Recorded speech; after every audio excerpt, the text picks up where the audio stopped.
welcome to Riders of Rohan. Today we are going to read a story, but first up we are going to be doing daily devotions with Daniel, and then we are going to be reading the Bible, and then we are going to be doing substance with Kimberly, and then we are going to be doing the two towers, not the twin towers, because that's a whole different series. No. There's a series with the twin towers? I have no idea. But I hope you guys enjoy. Make sure to hit the like button, subscribe, and the bell and miss the video. Here is my brother to do daily devotions with Daniel, and then we are going to be doing Bible reading with Dad. Well, no. Well, yes. I forget. I don't know.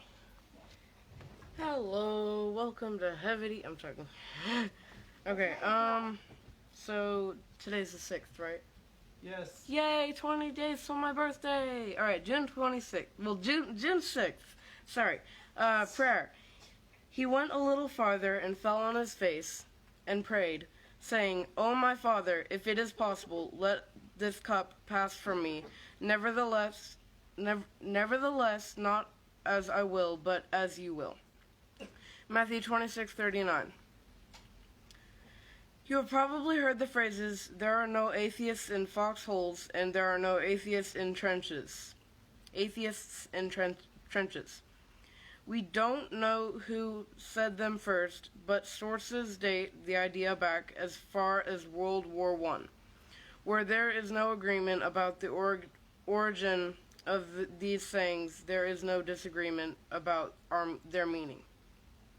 Crying out to God for protection in times of heated battle is nothing to be ashamed of. Jesus Christ himself, in the night of his arrest and trial for blasphemy, fell on his face before God and prayed that God might spare him from the pain he knew that was coming. But he ended his prayer with these all-important words, "Not as I will, but as you will." We know what God's will for Jesus was. It was for him to die for the sins of the world. When we need to hear from God about our own future, when Scripture does not speak directly to our situation, the first thing we should do is pray. God has promised to hear us when we pray according to his will, and to answer. 1 John 5:14 through 15. When we pray for God's will to be done, we can be assured it will be. As we rise submissively from our knees. The spirit of prayer is the fruit and token of the spirit of adoption. John Newton.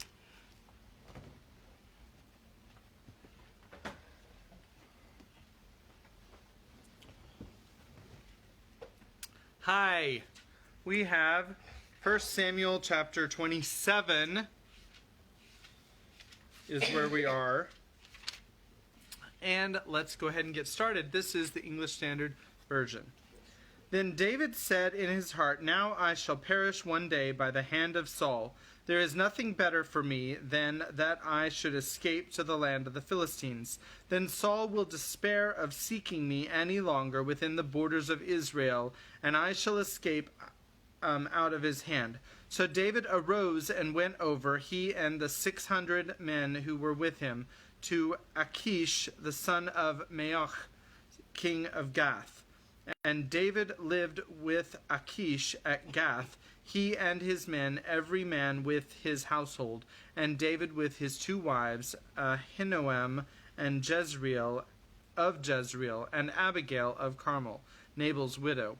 And when it was told Saul that David had fled to Gath, he no longer sought him. Then David said to Achish, "If I have found favor in your eyes, let a place be given me in one of the country towns, that I may dwell there. For why should your servant dwell in the royal city with you?"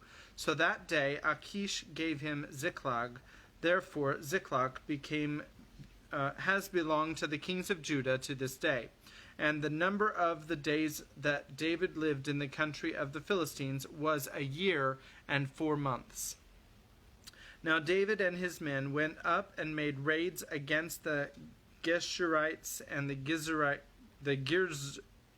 Girzites and the Amalekites, for these were the inhabitants of the land from old as far as Shur to the land of Egypt. And David would strike the land and would leave neither man nor woman alive, but would take away the sheep, the oxen, the donkeys, the camels, and the garments, and come back to Achish. When Achish asked, "Where have you made a raid today?" David would say, against the Negeb of Judah, or against the Negeb of the Jeremielites, or against the Negeb of the Kenites. And David would leave neither man nor woman alive to bring news to Gath, thinking lest they should tell about us and say, "So David has done." Such was his custom all the while he lived in the country of the Philistines.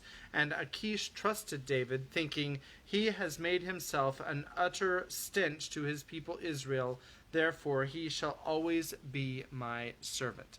That is the end of 1 Samuel chapter 27. So, at this point, we're going to do the synopsis. So, let's see, we're talking about Aragorn and Merry and Pippin, and they went off and they chased the goblins or whatever it was, and they were running for like about 4 days, and then they met some horsemen. The horsemen didn't trust them, and then the horsemen chopped them to bits and they died. And that's what happened. That is the 8th time you've killed everyone. And here's Kimberly to say how it really happened. The 8th time.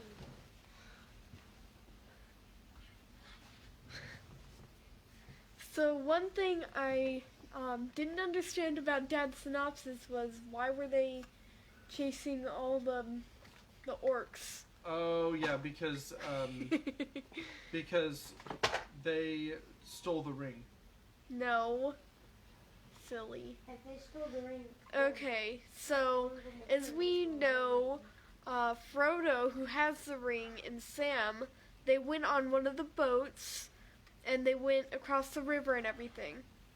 So they decided that they would have to go over to find the other 2 hobbits who were taken prisoner by a bunch of the orcs.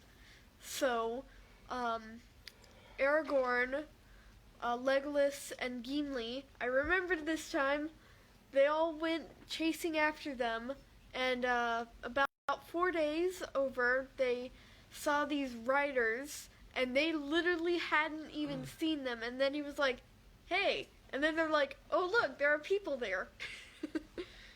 And so they went over and they talked to him, and they said that they had killed all the orcs, and then there was no other thing, like no other living thing there that was, like, there were no orcs or anything. Like, it was only orcs. That's what I'm trying to say. Okay. So, they're like, well, they were dressed the same way as us. Maybe you just didn't see them, because you clearly did not see us. So,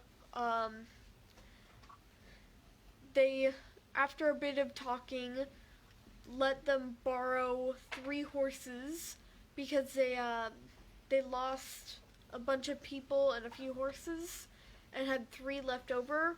Coincidentally, you know, there just so happens to be 3 horses that survived and, like, without riders, and there just so happens to be 3 people who desperately need horses. What a coincidence. I know, right? Well, if you're J.R.R. Tolkien, you can write whatever you want. I know. But it is a coincidence.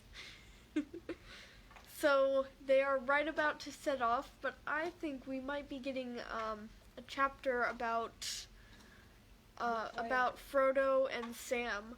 I'm going to hand it off to Dad, who is going to read to us now. Actually, we are pausing on Frodo and Sam for the time being. Frodo and Sam will come later in the book. So now we are going to continue. The title of this book is The Riders of Rohan. Or this chapter, is The Riders of Rohan. This is still chapter 2, I believe it's 2, of the Two Towers. And we're going to, I believe it's 2. Yep. And I actually got more percent through it yesterday than I thought. So there's not a whole lot to read. But we're going to go ahead and read it. And then we're going to settle down after that. So let me continue. There was great wonder and many dark and doubtful glances among his men when Eomer gave orders that the spare horses were to be lent to the strangers. But only Eothane dared to speak openly. It may be well enough for this land of the race of Gondor as he claims, he said, but who has heard of a horse of the mark being given to a dwarf? No one, said Gimli, and do not trouble. No one will ever hear of it. I would sooner walk than sit on the back of any beast so great, free or begrudged. But you must ride now, or you will hinder us, said Aragorn. Come, you shall sit behind me, friend Gimli, said Legolas. Then all will be well, and you will need neither borrow a horse nor be troubled by one. A great dark grey horse was brought to Aragorn, and he mounted it. Hasufel is his name, said Eomer. May he bear you well, and to better fortune than Garulf, his late master. A smaller and lighter horse, but restive and fiery, was brought to Legolas. Arod was his name, but Legolas asked him to take off saddle and rein. I need them not, he said, and leapt lightly up, and to their wonder Arod was tame and willing beneath him, moving here and there with but a spoken word. Such was the elvish way with all good beasts.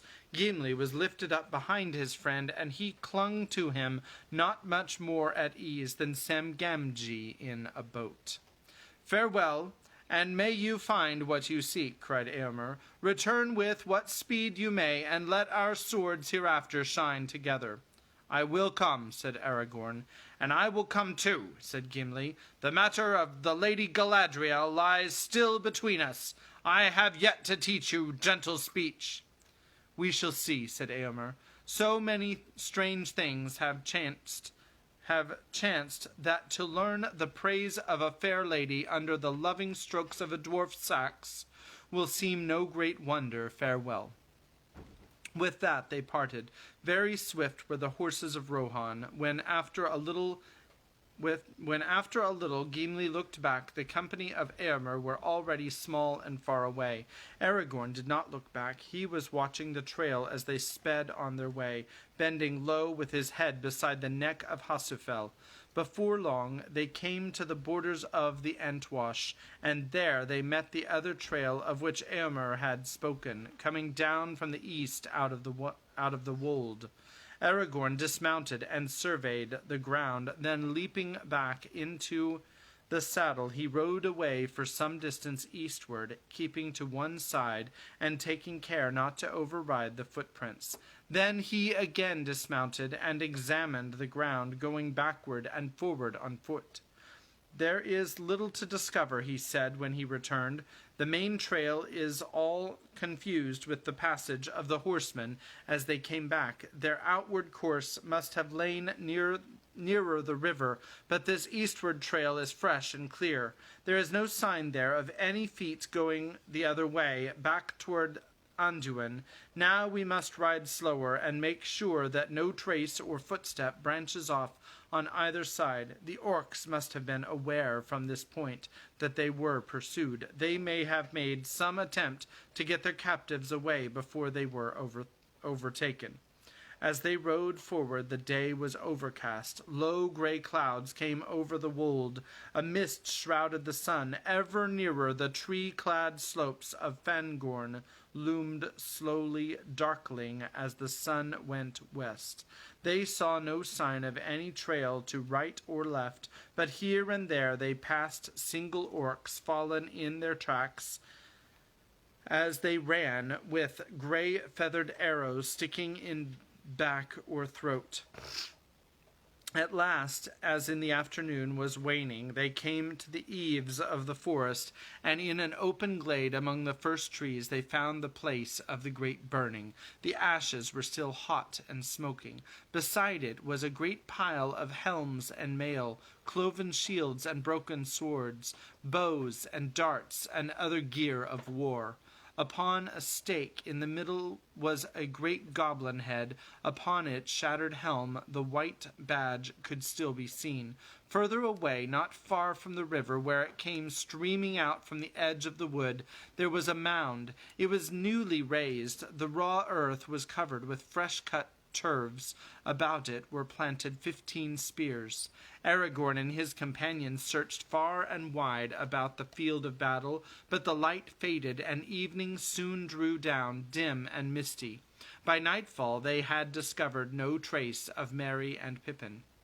"We can do no more," said Gimli sadly. "We have been set many riddles since we came to Tol Brandir, but this is the hardest to unravel. I would guess that the burned bones of the hobbits are now mingled with the orcs. It will be hard news for Frodo if he lives to hear it, and hard, too, for the old hobbit who waits in Rivendell. Elrond was against their coming." "But Gandalf was not," said Legolas. "But Gandalf chose to come himself, and he was the first to be lost," answered Gimli. "His foresight failed him." "The counsel of Gandalf was not founded on foreknowledge of safety, for himself or for others," said Aragorn. "There are some things that it is better to begin than to refuse, even though the end may be dark. But I shall not depart from this place yet. In any case, we must here await the morning light." A little way beyond the battlefield they made their camp under a spreading tree. It looked like a chestnut, and yet it still bore many broad brown leaves of a former year. Like dry hand with long splayed fingers they rattled mournfully in the night breeze. Gimli shivered. They had brought only one blanket apiece. "Let us light a fire," he said. "I care no longer for the danger. Let the orcs come as thick as summer moths round a candle." "If those unhappy hobbits are astray in the woods, it might draw them hither," said Legolas, "and it might draw other things, neither orc nor hobbit," said Aragorn. "We are near to the mountain marches of the traitor Saruman. Also, we are on the very edge of Fangorn, and it is perilous to touch the trees of that wood, it is said." "But the Rohirrim made a great burning here yesterday," said Gimli, "and they felled trees for the fire, as can be seen. Yet they passed the night after safely here, when their labor was ended." "They were many," said Aragorn, "and they do not heed the wrath of Fangorn, for they come here seldom, and they do not go under the trees. But our paths are likely to lead us into the very forest itself, so have a care. Cut no living wood." "There is no need," said Gimli. "The riders have left chip and bough enough, and there is dead wood lying in plenty." He went off to gather fuel, and busied himself with building and kindling a fire, but Aragorn sat silently with his back to the great tree, deep in thought. And Legolas stood alone in the open, looking toward the profound shadow of the wood, leaning forward as one who listens to voices calling from a distance.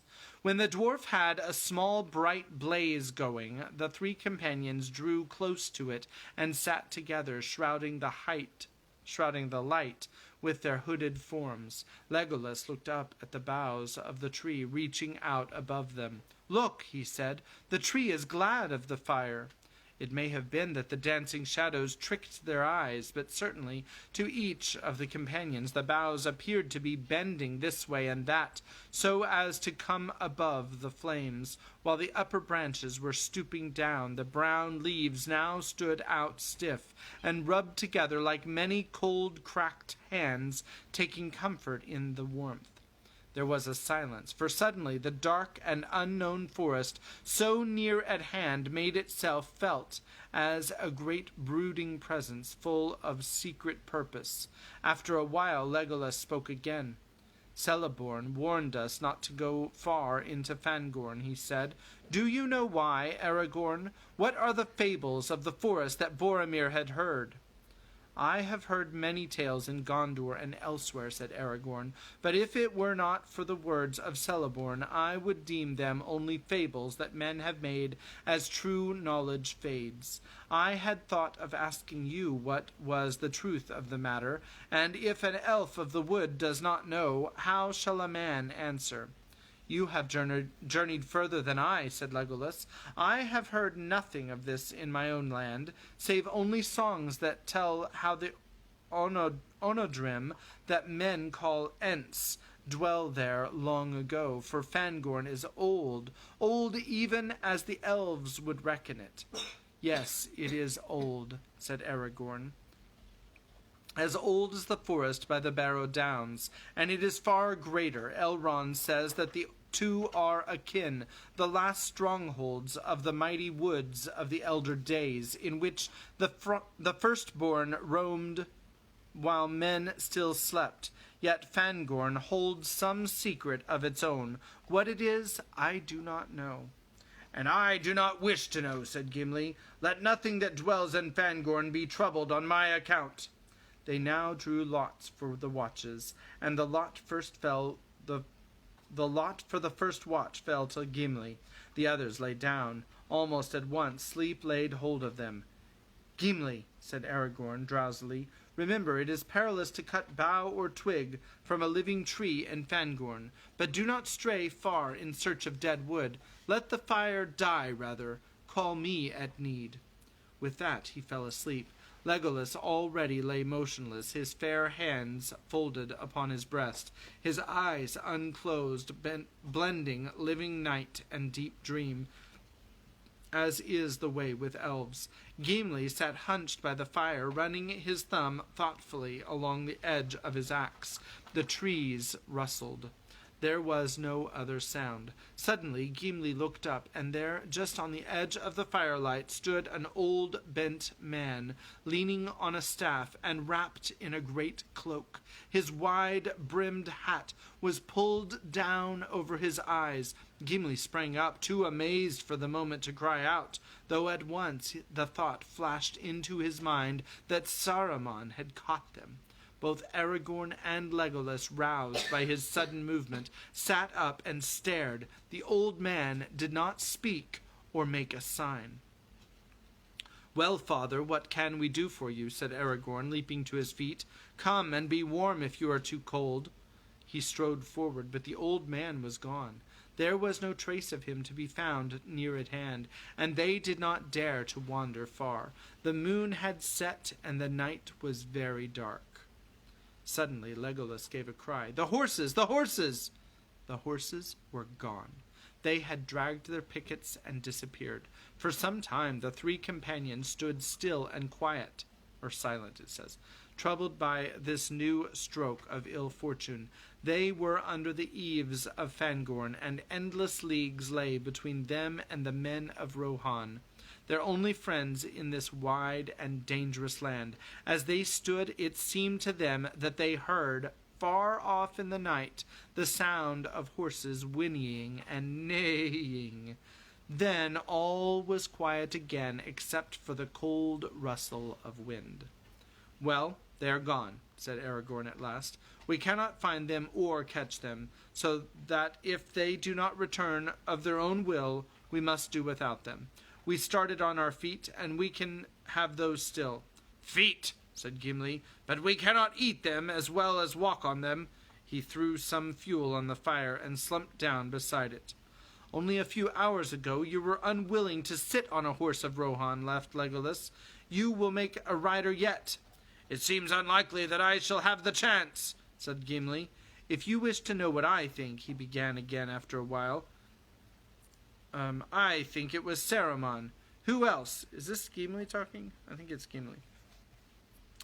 Who else? Remember the words of Eomer? He walks about like an old man, hooded and cloaked.